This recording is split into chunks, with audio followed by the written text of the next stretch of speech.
What's going on, guys? In this video, I wanted to talk about weight loss and speed. The reason why I wanted to make this video is because I was on the phone the other day with a lady, and not that this happens all the time, but it's more common than I would like it to be. So I thought this video would be helpful. We were on the phone, and I kind of asked her what her goal was and what she was looking to do, and she told me that she wanted to lose 40 to 50 pounds in the next month. Okay. Now, for a lot of you, you might know that not only is that very unlikely, but you wouldn't want to do that.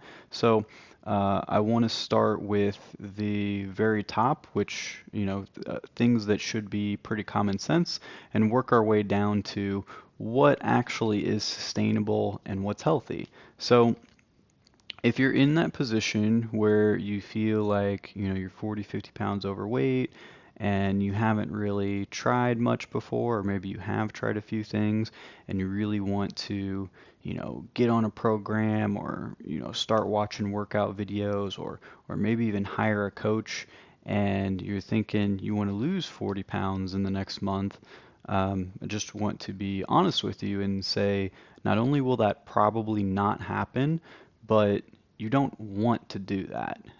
It won't be the smartest decision that you make, right? So the reason being is if we talk about all of the downfalls, which it would be entirely downfalls on why we wouldn't want to lose 40 pounds in a month, starting with number one, it's not going to be healthy, right? If you're doing the things that you need to do to lose 40 pounds in a month, it's going to be such an extreme caloric deficit that it's not going to be healthy in a way in the fact that you'll probably start losing your hair a little bit. You might lose your period. You're going to lose a lot of things, right? And so it's not healthy from that standpoint, and it's also not going to be a sustainable thing. When you say you want to lose 40 pounds, no matter what time frame we're looking at, I'm assuming you probably want to keep the 40 pounds off, right? And from any kind of research that any of us have done, we know that the faster you go, the less likely you are to keep it off, right? I'll say that again. The faster you go, the less likely you are to keep it off. Because if we're making huge, extreme changes, we're restricting a lot of things, maybe we're not going to eat any carbs for the next month, maybe we're just going to eat chicken and broccoli for the next month. If we're doing extreme things like that, when we're generally, let's say, drinking soda every day and, eating a lot of carbs and eating pizza and all that, the likelihood of you falling off and binging and gaining all the weight back is incredibly likely, right? So because we know this, and because it happens to almost everybody that makes those extreme changes all at once, we probably won't want to do that because let's say you do lose 40 pounds in the next month or two.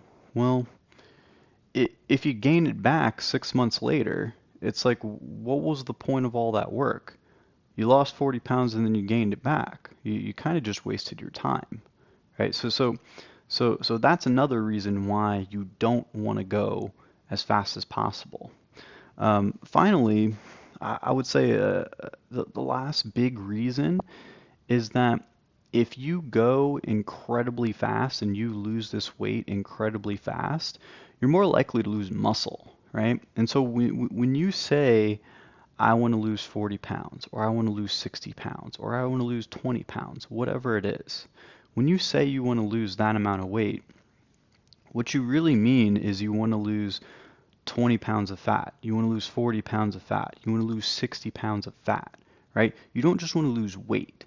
And so if we go really fast and we lose this 40 pounds as fast as possible, we lose it in a few months, the faster you go, the more likely it is that you are going to lose muscle. And we don't want that. Muscle is what creates the toned look that we're all looking for, right? So if you look at people that maybe do something like Weight Watchers, and which requires no exercise, and they just watch their calories via points, right? They keep their points under a certain number. Most of the time, you'll see Sally, lost 50 pounds in a year, and you'll see the before and after. And while Sally looks better in the after picture, she still doesn't look fit most of the time. Now, why is that? It's because Sally didn't just lose 50 pounds, she lost 50 pounds, and a lot of what she lost is muscle. And if you lose muscle, you're not going to have the toned look. And if you go really fast, you're going to lose muscle.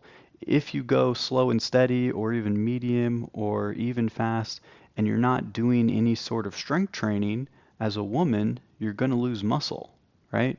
So that's why exercise is so important to go along with this. You have to make sure you're improving things. You're getting more stamina, more strength, more endurance. That's what's going to help us hold on to muscle. And so if you're going really fast, and even if you are exercising, you're going to lose muscle. Muscle is very easy to lose, especially as a woman, especially if you're in your 30s, 40s, 50s. It's very easy to lose if you're not careful. And so you don't want to go fast. If you lose 30 pounds in the next, month, 6 weeks, and you do it, as fast as that, and half of what you lost is fat, the other half was muscle, not only are you not going to really love the way that looks necessarily, most likely, but you you now went, even more steps back, because if you lost muscle, now you have to try to rebuild that, right? And so a lot of women will lose, let's say, 30 pounds. A lot of it was muscle, and they're back to the weight that they were 10 years ago, but they get to that weight, they lost the 30 pounds, and they think, man, I still don't really look toned. I still kind of look flabby. Maybe I need to lose 15, 20 more pounds. And they kind of get into this vicious cycle, when in reality, the whole issue was that they don't need to lose more weight. The whole issue was that they lost muscle, right? So we don't want to go super, super fast, right? You're actually shooting yourself in the foot. So what's healthy? Well, you've probably heard, 1 to 2 pounds a week is good, and that's a good general rule of thumb. The reason why we kind of say 1 to 2 pounds a week is it's not just that 1 to 2 pounds a week is great for everybody. It's basically a percentage of your body weight, right? So I would say, a little less than a percent of body weight per week is what we're aiming for. So if you're 200 pounds, yeah, losing 2 pounds a week is going to be, okay. It's going to be pretty good. If you're I've had women that are 300, 330 pounds, they're doing, they're in a slight deficit, but they're making big lifestyle changes because they're not drinking as much soda anymore, and they'll lose 5 or 6 pounds a week for the first, month, and that's normal. That can help. That can happen. It's going to slow down, of course, as you go on, but if you're in that 200 range, it's going to be a couple pounds a week. Now, if you're lighter, let's say you're only 125, 135, and you're trying to lose that last 5 or 10 pounds, it's going to be slower. You're probably not going to lose a pound a week, because we have to remember it's a percentage of your body weight. If you're only 130 pounds to begin with, a lot of times it's going to be less than a pound a week. Sometimes it might be half a pound every few weeks, even though you're doing things right, because you're strength training now, and you're doing those healthier things that are going to, maintain muscle mass, or maybe even build a little bit. So if we're doing that, it's going to be slower. So that's why I always say it's going to be different for everybody. Here's a range of clients that I've worked with within that body weight range, and what they, generally get.